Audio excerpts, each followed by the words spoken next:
Hello दोस्तों, श्री शिवाय नमस्तुभ्यम। आप सभी का स्वागत है आप सबकी अपने यूट्यूब चैनल में। आप लोग कैसे हैं? ठीक होंगे, स्वस्थ होंगे और बढ़िया ही होंगे। दोस्तों, वीडियो को बिल्कुल लास्ट तक देखिए। वीडियो अच्छी लगी तो लाइक करिए, चैनल को सब्सक्राइब करिए और लास्ट तक बने रहिए। ये है 1 दिसंबर यानी मोक्षदा एकादशी। गौ माता को खिला दे एक चीज़, 1 महीने के अंदर हो जाओगे करोड़पति। तो चलिए दोस्तों, वीडियो बहुत ही खास और महत्वपूर्ण जानकारी प्राप्त होने वाली है, तो आप लोग वीडियो को स्किप ना करके और आप लोग वीडियो को एंड तक देखो। और कल मैं विवाह पंचमी की जगह मेरी मुंह से यानी कि बसंत पंचमी निकल गई है, उनके लिए सॉरी, बहुत बहुत सॉरी। तो आप लोग उन चीज़ को इग्नोर करें और बने रहे। तो चलिए जानेंगे और वो महत्वपूर्ण जानकारी क्या है और कैसे क्या करना है तो वो हम जानेंगे। तो आपको चुपचाप गाय माता को खिलाना एक छोटी सी चीज़, 1 महीने के अंदर बन जाओगे करोड़पति। नमस्कार जो कोई यानी कि सो को उठते ही भगवान जी को करते हैं तो उनके घर में यानी कि उनका मूड भी फ्रेश होता है और उनको सकारात्मक ऊर्जा से भरपूर रहता है।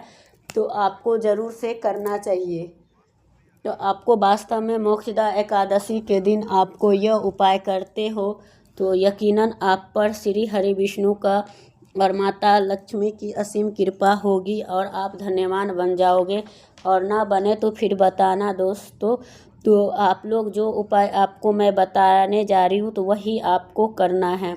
तो जो है मोक्षदा एकादशी का दिन आपको वही कार्य करना है। तो वो कौन सी है वो जानेंगे। और सभी संकट और पितृदोष भी जल्दी से ख़त्म हो जाएंगे और पूरी साल आपको धन का भंडार भरे रहेंगे और आपको 7 पुश्तों तक के रुपये पैसे में यानी कि करेंगे।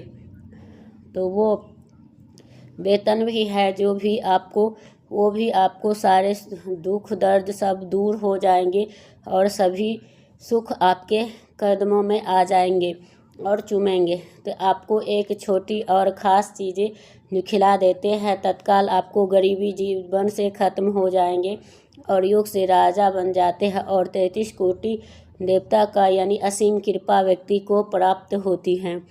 तो आपको कभी भी अन्न धन वस्त्र की कमी नहीं होती। अन्न धन का भंडार हमेशा धरे रहते हैं। मोक्षदा एकादशी के दिन यह उपाय करने से व्यक्ति के जीवन में तत्काल गरीबी खत्म हो जाती है। तो दोस्तों, कौन कौन से यानी गौ माता से जुड़े हुए महत्वपूर्ण बातें हैं जो मोक्षदा एकादशी के दिन कर लेते हैं तो उनको ज़्यादा लाभ होते हैं। तो आपको जो है थोड़ा सा जानकारी दे देती हूँ कि आपको मोक्षदा एकादशी के दिन कब है और किस तारीख का है। तो 1 दिसंबर को पड़ रही है तो आपको वो करना है। और दिव्य तीर्थी है जो मनुष्य को पाप से ही यानी मुक्ति दिलवाते हैं और घर परिवार में सुख शांति प्राप्त करते। तो आपको ज़रूर से करना चाहिए। भगवान विष्णु यानी कि सौभाग्य बढ़ता है। मोक्षदा एकादशी के दिन जो है वो करते हैं श्री हरि विष्णु और उसके यानी पूजा करने के साथ साथ आपको कुछ ना कुछ ज़रूर से करना चाहिए। इससे मनुष्य को जो है जन्म जन्मांतर तक के हमेशा नष्ट हो जाते हैं। तो दोस्तों, जिस दिन का आपको इंतज़ार होता है हर पंडित और हर हिंदू भाई को, तो वह दिन अब आ गया है। दोस्तों, आपको जानकारी के लिए बता दूं कि आपको हिंदू धर्म में मोक्षदा एकादशी की बहुत ही धूमधाम से मनाई जाती है। महिलाएं मोक्षदा एकादशी के व्रत रखती है और इसमें तो माता तुलसी की पूजा की जाती है और देवी देवता को पूजा की जाती है। जो भोग बनाया जाता है वो भगवान विष्णु और माता लक्ष्मी की विधि विधान से पूजा की जाती है। गौ माता की पूजा की जाती है। तो इनमें से सबसे ज़्यादा महत्वपूर्ण मोक्षदा एकादशी के माना जाता है। शास्त्रों में, वेद पुराणों में साफ साफ लिखा हुआ मोक्षदा एकादशी के दिन श्री हरि विष्णु और माता लक्ष्मी के आशीर्वाद प्राप्त करने के सबसे सुनहरा तो अन्य दिन के यानी मुकाबला सबसे ज़्यादा प्रकाशमान होते हैं और सूर्य देव को भी अर्घ दिया जाता है। मोक्षदा एकादशी के व्रत यानी पूर्ण जन्म में किए गए पापों से मुक्ति पाने के लिए आपको पितरों की शांति के लिए ज़रूर से करना चाहिए। और आप नहीं जानते कि जानकारी के लिए बता दूं कि एक व्यक्ति के कुंडली में चंद्र ग्रह की स्थिति अच्छी है तो उस व्यक्ति का भाग्य भी हमेशा साथ देता है और वो व्यक्ति जिस कार्य को भी शुरू करते हैं उस कार्य में भी उसको सफलता प्राप्त करते हैं। जो इसीलिए मोक्षदा एकादशी पे आप लोगों को हिंदू धर्म में बहुत ही ज़्यादा विशेष और ख़ास महत्व होते हैं। तो आप लोगों को मैं बता दूं कि जो आप 52 तरीके से सुख योग बन रहे तो कई सालों के बाद सूर्य योग प्रकाशमान होगा कि जिसको कभी नहीं हुआ है इस 30 साल में। यानी ऐसा दुर्लभ सहयोग बनने जा रहे हैं। लक्ष्मी योग, त्रियोग योग, नक्षत्र योग, अमृत सिद्धि योग, ये सब शुभ योग का निर्माण हो रहे हैं। तो मोक्षदा एकादशी के समय में आपको पूरे दिन का व्रत रखना चाहिए ये और माता लक्ष्मी का आशीर्वाद प्राप्त होते हैं। मोक्षदा एकादशी के दिन ब्रह्म मुहूर्त में उठकर और जब भी आप पूजा करें तो किसी पवित्र नदी में नहीं स्नान कर सकते हैं तो आप गंगा जल डाल के ही कर सकते हो। तो आपको विशेष ही महत्व होते हैं। इस दिन आपको अगर ज्योतिष शास्त्र तंत्र शास्त्र के अनुसार अगर गाय वाला उपाय विधि विधान से मोक्षदा एकादशी के दिन अगर आपने कर लिया तो जन्मों जन्मांतर तक की गरीबी समाप्त हो जाएगी। वास्तव में अगर आप मोक्षदा एकादशी के दिन अगर यह उपाय आपने कर लिया तो यकीनन आप श्री हरि विष्णु और माता लक्ष्मी की असीम कृपा होगी और आप धन्यवान बन जाओगे। तो इस दिन भक्तजन श्री हरि विष्णु और माता लक्ष्मी के पूजा करने के साथ साथ गौ माता के पूजा अवश्य ही करनी चाहिए।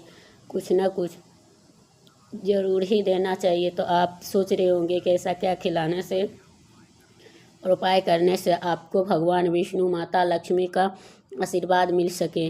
तो दोस्तों आपने देखा होगा जब भी आपके घर पे दिवाली के पूजा होता है या धनतेरस की पूजा होते हैं या मोक्षदा एकादशी के पूजा होते हैं तो आपके घर वाले गौ माता की पूजा ज़रूर करते हैं।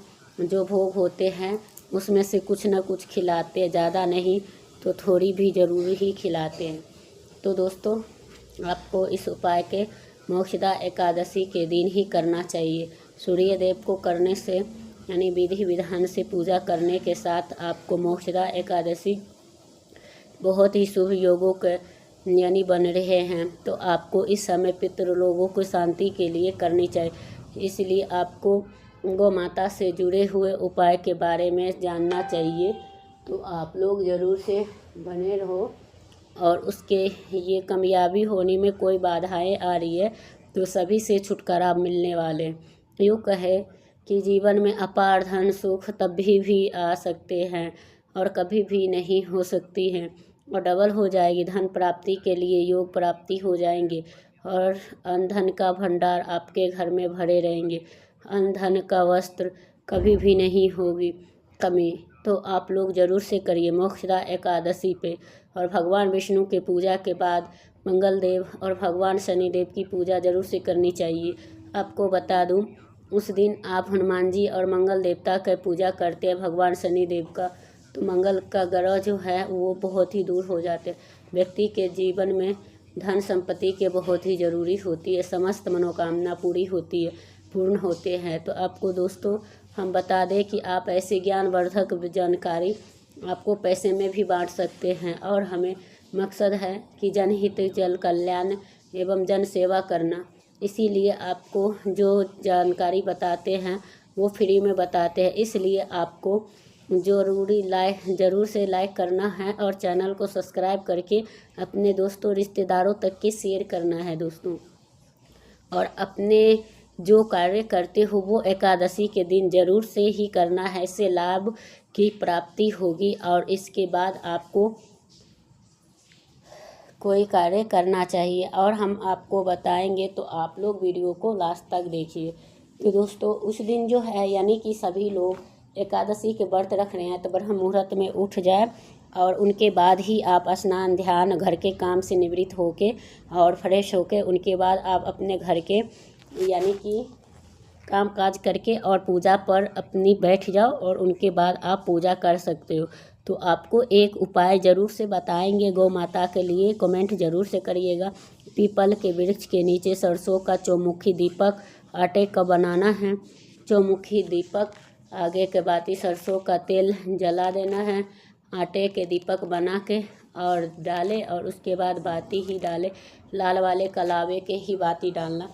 4 बाती लगाकर और चारों दीपक जलाना चाहिए। हर एक भाग को जलाए और बीच में साबुत फूल वाले लौंग डाले। फिर देखिए कैसे चमत्कार आपके जीवन में होता है। शाम के समय में जलाकर छोड़ना है। दोस्तों, अभी तक आपने चैनल को सब्सक्राइब नहीं किया है तो ज़रूर से कर लीजिए। और भी ज्ञानवर्धक जानकारी सीधे माध्यम से आपको प्राप्त हो सकता है। तो गौ माता वाला जो है बहुत ही प्रभावशाली है और आपको मैंने ज़रूर से बताई हूँ, तो लाभकारी तो आपको ज़रूर से करना चाहिए। और बात करें गौ माता से जुड़े हुए कौन कौन सी उपाय, तो वो गौ माता से जुड़े हुए यानी करने से 7 पीढ़ियों तक बैंक बैलेंस की कमी नहीं होती। दुख दर्द संकट कष्ट सभी दूर हो जाते हैं और उनके कदमों में आ जाते हैं। तो दोस्तों, मोक्षदा एकादशी के दिन भगवान विष्णु को लक्ष्मी माता को विधि विधान से पूजा करना है और उसी दिन आपको गौ माता को पूजा करना है। गौ माता के भोग बनाए गए हैं, उन भोग से आपको पूरी ज़रूर से ही खिलानी है, सूखी पूरी नहीं खिलाना है। पूरी के ऊपर आप मिठाई या गुड़ या कोई हलवा ज़रूर से डाल देना है और उनके बाद गौ माता को खिलाने के बाद आप उनको चरण स्पर्श ज़रूर से करें और उनके जुड़े हुए चीज़ जैसे गाय का गोबर, गौमूत्र, गाय का दूध, इनसे बना हुआ खीर, कुछ भी चीज़ आपको पुण्य भाव का प्राप्ति होता है। सनातन परंपरा के अनुसार जिस घर में गाय होती है उसे घर से वास्तु दोष स्वयं खत्म हो जाते। उस पर पंचम यात्रा करने के बिना हवन सफल नहीं होते हैं। दोस्तों, आपको परिवार सहित एक बार गौशाला ज़रूर से जाए और उससे हो सके तो गाय का मतलब हरे चारा ज़रूर से खिलाए, जिससे वास्तु दोष शांत हो जाएंगे।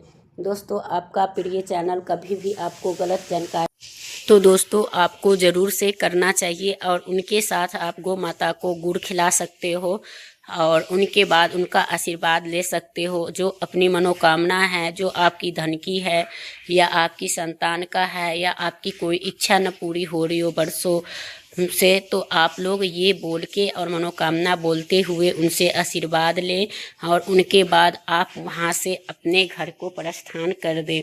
और हर एक व्यक्ति को होना चाहिए कि अगर आपके घर पे गौ माता नहीं आ रही है दोस्तों, तो कोई बात नहीं, आप खुद स्वयं चल के गौशाला में जाके उनकी सेवा करो। कम से कम नहीं ज़्यादा तो महीने में एक बार अवश्य में करिए, ताकि इनसे घर में सुख शांति और जो वास्तु दोष होता है वो हमारी शांत हो जाती है। तो दोस्तों, आपको ये काम ज़रूर से करनी है, ना कि आप लोग वीडियो देख के भाग जाना है और ऐसी गलतियां दोहरानी है। अगर आपने ऐसी गलती कर रखे हो तो दोस्तों बहुत ही बड़ा मतलब आप गौ माता को जुट्ठे खिला रहे हो, क्या कहते हैं, गरा सला हुआ रोटी जुट्ठा कुछ भी ऐसे करते हो, तो उन चीज़ों से आपको बचनी चाहिए। ना कि आप उनको कुछ भी करो, कैसे कूड़ा मकोड़ा कुछ भी खिला दो, ऐसे कुछ करो, ऐसा कुछ नहीं करना है। अगर करते हैं तो बहुत ही बड़ा दोष लगता है, पाप लगता है।